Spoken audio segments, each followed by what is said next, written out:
你哋有冇玩過 RER 嘅解碼呢？我以往咧就覺得 RER 嘅解碼咧係另類嘢嚟嘅，總係有啲唔夠全面啊。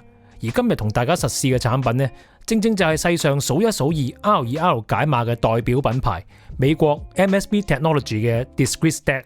咩話 ？MSB 部機都100幾十萬，同你分身家？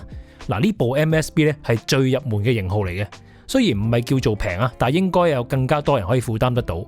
但係我最關心嘅係咧，除咗佢嘅價錢之外，就係呢個 RER 嘅名牌啊，究竟佢有咩強項弱項呢？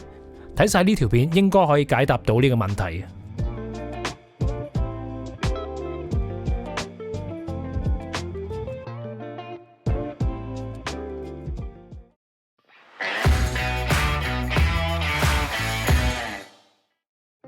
Hello， 咁多位大家好，我係國人，歡迎嚟到 FIFA3.com。今日同大家實試嘅產品呢，有一個非常出名嘅 high-end 牌子，第一次可以試啊！美國 MSB 嘅解碼 Discrete Stack。正式介紹之前，同大家講講，如果大家覺得我哋啲片都拍得幾好睇嘅話呢，就不妨俾翻個 like 或者考慮下 subscribe 我哋嘅 channel， 鼓勵下我哋。OK，Discrete Stack 望落去就好似一個 U 咁樣嘅機啦，但係其實佢有好多副設，好多唔同嘅配套嘅，咁啊開箱呢都好多嘢開㗎。咁啊，開嚟睇睇就知噶啦。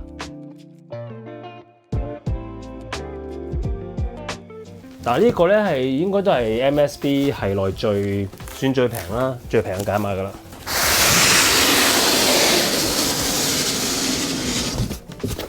好，兩條電源線，一條英式13A，一條美式，仲有啲駁機線嗰啲啦，同埋說明書。入邊係有個遙控器嚟嘅。另外呢個咧就係 USB Discrete 嘅供電啊，成部機嘅迷你版嚟嘅喎。咁呢個供電就好簡單啦，就係來自 Power Supply 咯，好多 modularize 同埋有好多增值嘅選項。開晒啦，慢慢先研究佢點玩啊。第一次試 MSB 嘅機，講下廠方嘅背景啊。MSB 全寫咧係 Most Significant Bit。數碼世界裏邊咧最重要嘅嗰一 bit，MSB 專攻咧就係解碼啦，咁亦都有出 headphone amp 同埋後級擴音機嘅。不過咧佢哋係冇出前級嘅，因為佢哋認為佢哋自己嘅解碼咧已經可以做埋前級嘅功能啦。品牌響1986年係由 Larry Goldman 創立嘅。Larry Goldman 咁99年開始咧就自己做 RER 嘅解碼，亦都開始用模組化嘅設計啊。佢啲機嘅樣咧一路都比較工程化咗少少啦。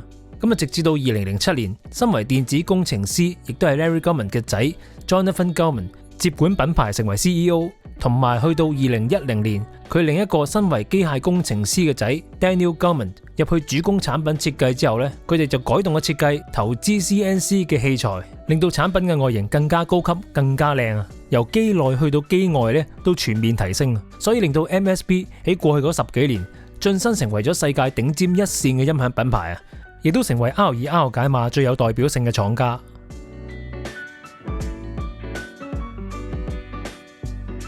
其實佢哋 RER 解碼嘅模組只係分2級，貴嘅咧就係 Hybrid DAC， 平嘅咧就係 Prime DAC。廠方4款型號入邊咧就係用呢2款唔同級數嘅解碼組裝而成嘅。今次我試嘅 Discrete Stack 就係用2件 Prime DAC 啦。成部機咧就係用模組設計，用模組設計咧係大幅提升咗使用上嘅靈活性嘅。亦都方便日後可以更新功能啊！咁打開機入邊最重要咧就係見到呢2條好似 RAM 咁樣嘅 RER 解碼模組啦，支援極高規格嘅 PCM 咧係可以上到6 MHz，DSD 仲可以上到50 MHz 添。PCM 同埋 DSD 咧係分開處理嘅。咁 RER 嘅模組咧亦都加上獨立嘅金屬屏蔽啦，呢一種設計有助電阻嘅溫度更加穩定啊！咁呢部 RER 解碼有啲咩好處呢？冇緩衝級，冇 IV 轉換。唔使做 oversampling， 唔需要經過 low pass filter， 唔需要經過電晶體 transistor， 所以同傳統 Delta Sigma 嘅解碼晶片係非常之唔同嘅。聲音嘅信號路徑 signal path 咧係直接放大，而越少處理嘅步驟咧，亦都令到聲音嘅失真更加之低啊。RER 解碼最難做嘅咧就係佢嘅電阻放大零件一定要非常精準，如果唔係嘅話會有好大失真嘅。而所有 MSB 解碼入邊嘅電阻咧，都係人手精工配對同埋嚴格進行晒品質檢控之後先出廠嘅，所以用家可以絕對放心啦。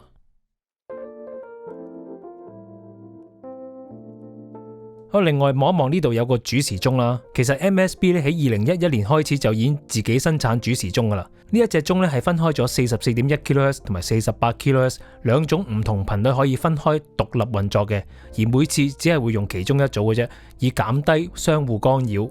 機面嘅 LED 燈咧係用119粒嚟到組成啊，唔好嫌佢顯示簡單啊。其實呢一組 LED 燈咧係由機入面嘅主時鐘控制，而成個顯示屏亦都加上獨立屏蔽啊，目的咧就希望減少 display 對音質構成嘅影響啊。咁另外機身咧就係圓塊航天鋁材 CNC 電腦螺床切割而成啊。咁機腳咧有金屬腳，亦都有膠腳，可以俾你機搭機咁樣擺放，可以調聲嘅。咁另外呢度咧就係兩個插卡模組嘅部分啦，兩個模組咧都係經過金屬屏蔽嘅，進一步減低機入邊嘅相互干擾啦。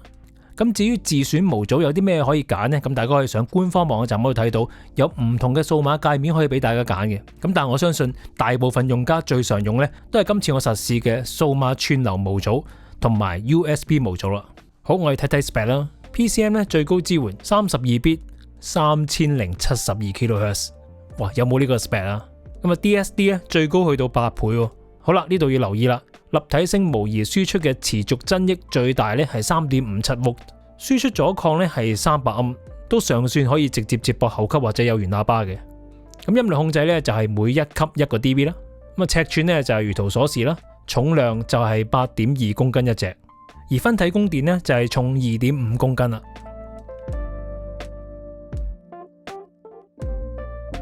咁啊睇睇機背啦，左邊開始睇起。首先咧就係立體聲模擬輸出，咁啊係得 balance 嘅啫。用 RCA 嘅話要自己加轉插，或者訂嗰陣時咧就訂呢個 RCA 嘅輸出版本啦。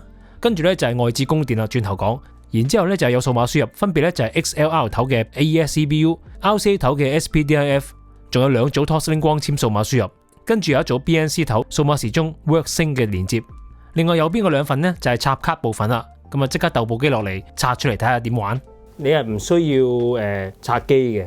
嗱呢一個呢係插咗有嘢噶啦，我開出嚟睇下先。咁樣掹，跟住成份拎出嚟 Network Renderer 嚟嘅，咁就係駁網線嘅啫，好簡單啊。好，跟住咧呢一度呢，我再拆出嚟睇咧，呢個呢就係 Pro ISL 啦，呢度係個 SFP 嘅插頭啊。就係連接住佢跟嚟嘅一條光纖線啦。光纖線嘅另一邊咧就接駁外置嘅 Pro USB。Pro USB 咧就係有兩邊，一邊咧就係接翻條光纖線，另外一邊咧就係普通嘅 USB Port B， 俾你接駁 USB 嘅 Digital Renderer 嘅，可以杜絕咗 USB 帶嚟嘅干擾啊。呢個係佢哋認為最好接駁 USB 嘅方式啊。咁另外供電咧，機後邊有個轉插啦，獨立接駁翻外置嘅供電啊。咁外置嘅供電入邊咧都有隻環牛嘅，都幾靚仔嘅。但係其實呢部機係可以支援俾2組獨立供電嘅。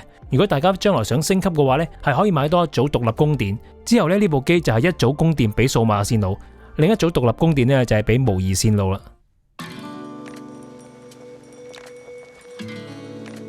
menu， 跟住就左箭嘴右箭嘴，同埋呢個有個旋鈕，你亦都可以用遙控式。右上角 source 掣，咁呢個就 auto， 佢自己識得揀嘅。有個反上掣，一撳呢就反上噶啦。遙控係比較好用啲㗎，我覺得。咁啊，遙控咧亦都可以轉，同埋 Enter 嘅 ，Enter 就瞄。咁入去睇下有啲咩設定咯。首先咧就係設定音量控制開關。如果你要用佢嘅數碼音量控制嘅話咧，喺呢度開咗佢就得啦。開咗之後 display 咧就會顯示音量啦。跟住設定 output 大細，有高輸出同埋低輸出。低輸出咧就係俾你接駁前級或者係合併式擴音機。音量最高咧就係100級。如果轉咗高輸出嘅話咧，你就可以考慮接駁有源喇叭或者係後級。音量最高咧就係106級，大咗6個 dB。不過要留意呢個音量咧係數碼音量嚟嘅，如果將音量校得太細嘅話咧，係有機會影響動態嘅。好啦，咁而家錄音啦，咁就係錄呢個 MSB Technology 嘅 Discrete Stack。咁我就直接用翻 Win 嚟到控制佢啦，直接接駁翻 Sonos 嘅 A3。咁呢個都係一個靚嘅合併式擴音機。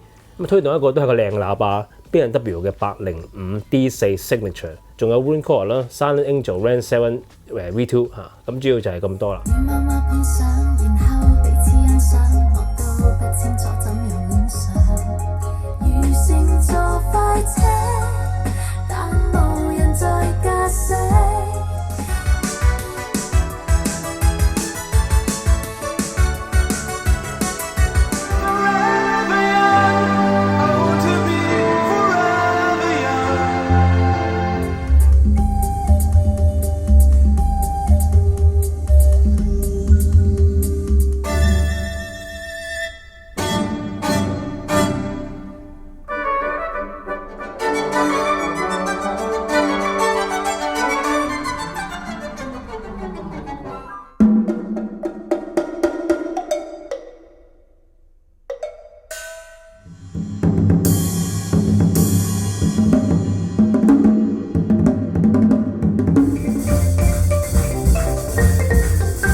can't forsake.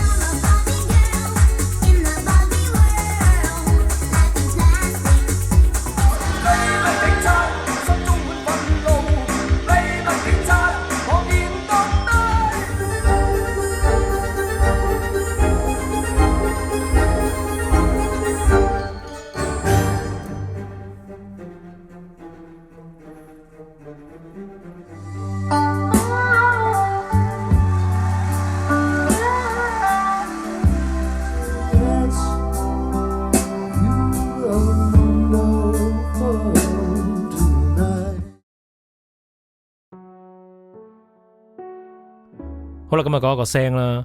第一樣要講嘅就係極致嘅動態啊！除咗係聽啲大爆棚、大起大落嘅音樂啱之外呢，就算係聽一啲普通嘅音樂，更加好嘅動態呢都係有着數嘅。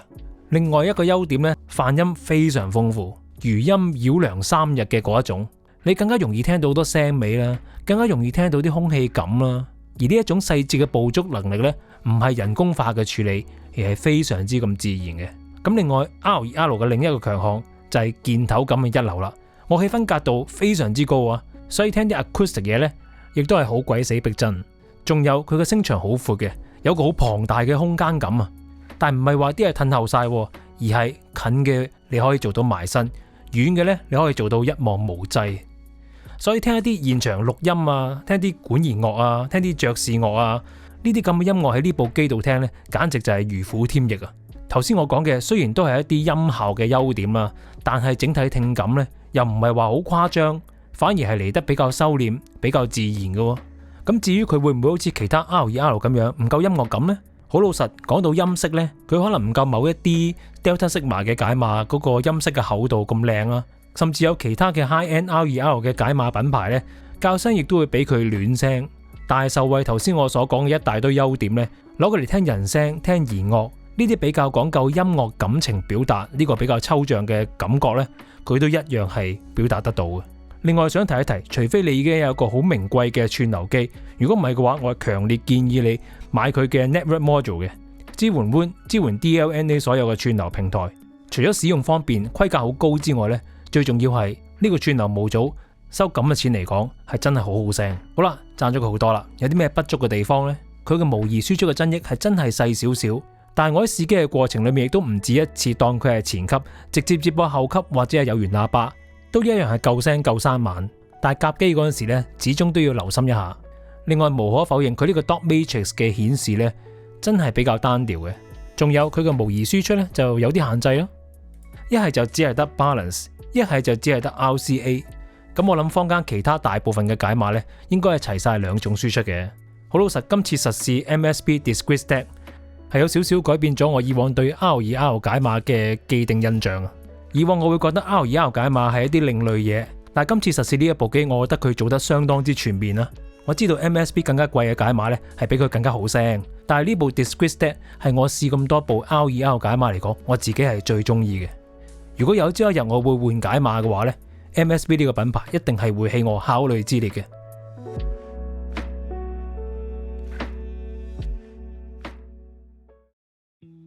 實試嚟到呢度啦，有興趣嘅朋友咧，記得喺本片說明欄裏面睇睇賣緊幾多錢，同埋喺邊度有得試啊！